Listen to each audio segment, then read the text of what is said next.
Hello students, I am Dr. Katie Green. I am your interim department chair of the Department of Educational Technology and Foundations. Welcome to the Instructional Technology, Media, and Design program, and welcome West. We are so happy that you have chosen UWG for your graduate education. You are now watching this video in your Course in Advising site. This site will be a valuable tool for you as you continue through the program. In this site, you will find a lot of information about how to register, how to apply for financial aid, and how to get ready to graduate.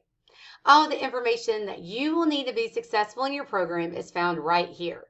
So anytime you have a question, you can start looking here to see if there's an answer. We consistently update dates and information here. And the best thing is CourseIn is where all of your courses are taught. So anytime we put news or an announcement in this site, you'll get a notification, just like if you got an update on a grade in another course. So this is a great resource for you, and it is available throughout your whole program.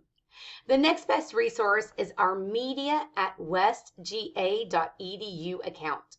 This email address is what you need to use if you have any questions, such as if you've forgotten who your advisor is, if you need help getting into a course, or if you don't know what your next step should be.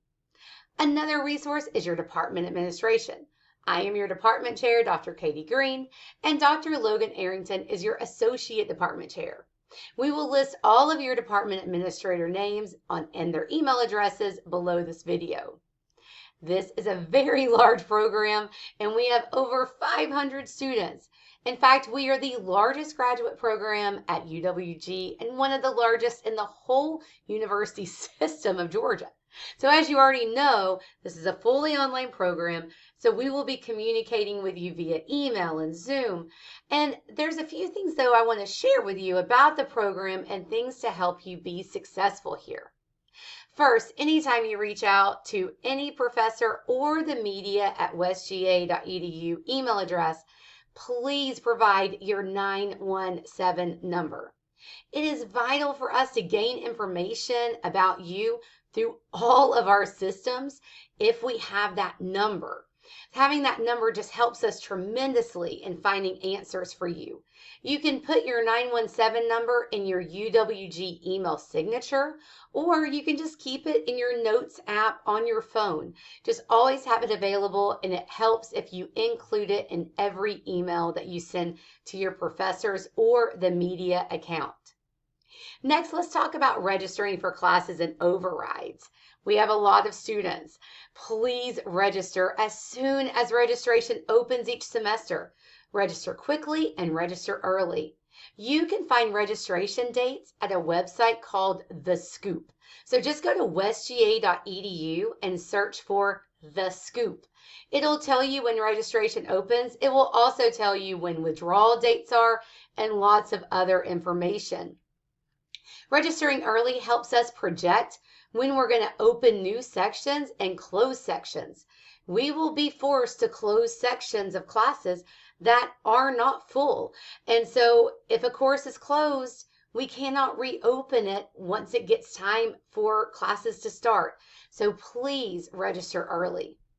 If you notice a course is full and you need the course to graduate or to keep you on track to graduate, please email media@westga.edu to request the override form. We will do our very best to get you into classes to help you graduate.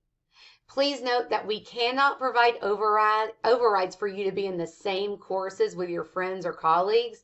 We also can't provide overrides for you to choose particular instructors. So again, register early if you want to be in particular classes or with particular instructors. Also, if you need that class to graduate. All right, next, please stay in touch with your advisor. If you have any questions about the classes to take, what order to take them, you can ask your advisor. But I also want to mention that the program handbook, as well as this site, has all the information you need on when you should take those certain courses. I want to make a mention that you cannot retake courses. So if you took the course in your MED program and now you're in your EDS program, you should not retake that course. It will not count. So really be mindful of the courses that you are taking.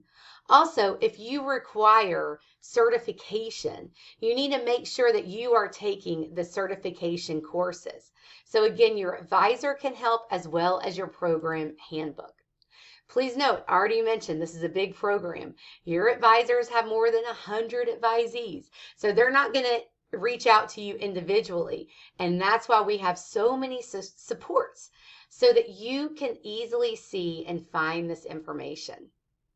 On the note about advising, we have a program called Wolf Watch. You can find Wolf Watch at the lock icon when you go to westga.edu. This is an advising helpful tool. It is not always correct. So you can use Wolf Watch to help guide you which courses you have already taken and which courses are next. But it is not always accurate. So again, work with your advisor and you can use this tool to help you know when and how you're progressing in your program. I want to make a mention about graduation here. So speaking of graduation, it might seem far off if you are just starting your program, but it will be here sooner than you think. You will need to apply for graduation the semester before you plan to graduate. So if you plan to graduate in the summer, you need to apply in the spring.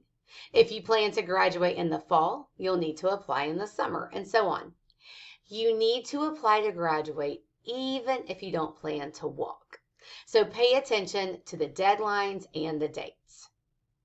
Another thing I want to share with you is when you start out your courses, you will need to do an introductory activity usually. This might be a syllabus quiz. This might be an introduction discussion post, but it is to verify that you have entered the course. This is required federally that we do course verification. If you have not logged into your course and completed the introductory activity, your course instructor will mark that you have not attended and you will be dropped from your course. So make sure you log in on the first day of classes and that you complete all of the first week's activities so that your instructors can tell the university that you attended. This is required by financial aid. Even if you don't use financial aid, this is required that we notify the university of who has attended the class. And on an online class, that means you have completed the first activities of the class. All right, again, this is a fully online program. If you are struggling, we may not notice until you get behind because you're going to be working pretty independently throughout the classes. If you have anything personal going on, maybe you have a major illness or someone in your immediate family has an illness, you have an upcoming surgery or a pregnancy, please let your professors know so that they are aware and we can make accommodations. We need you as adult learners to communicate with us about anything you need or that you feel like you need in order to help you succeed. We strongly encourage you to be proactive when at all possible. Even just saying, hey, this is going to happen. I'm not sure if this is going to impact my work, but I just want to tell you. Our faculty are very understanding and will work with you, but you have to reach out and you have to communicate. There are options if an emergency happens while you're in the course, such as a hardship withdrawal or an incomplete if you're progressing well in the course. There is also a traditional withdrawal period, but please note the dates on the withdrawals of if you don't withdraw in time, it will be an F on your transcript. So there are consequences if you don't keep up with the dates or if you don't do well in a course. For example, if you fail a course, you might have to sit out a semester. If your GPA drops below a 3.0, you cannot graduate. So please pay attention to the guidelines and be proactive in your classes. We do meet with program faculty every semester to record if there are patterns of student behavior. And we'll reach out to you, not in a punitive manner, but to see how we can help you succeed. We want you to be successful in this program. We want you to succeed. We want you to graduate on time, but we need you to work with us and to communicate with us. The last piece of information I want to share with you is the student evaluation of the instructor. At the end of each semester, you will have an opportunity to evaluate your instructor. Please provide constructive feedback about the course and the instructor. Our faculty want to improve their instruction, and they also want to improve the courses. They want to make sure they are meeting your needs. That information is vital to an instructor's and your success. Also, our faculty are evaluated annually, just like you guys are as teachers. We look at those student evaluations of instructors very closely, and we encourage you to complete those for each of your instructors. All right, that is all for today. Again, welcome to the program. If you are a former alumna or alumnus, welcome back. We are so happy that you are here. Please reach out if you have any questions. We want you to be successful. Welcome, West.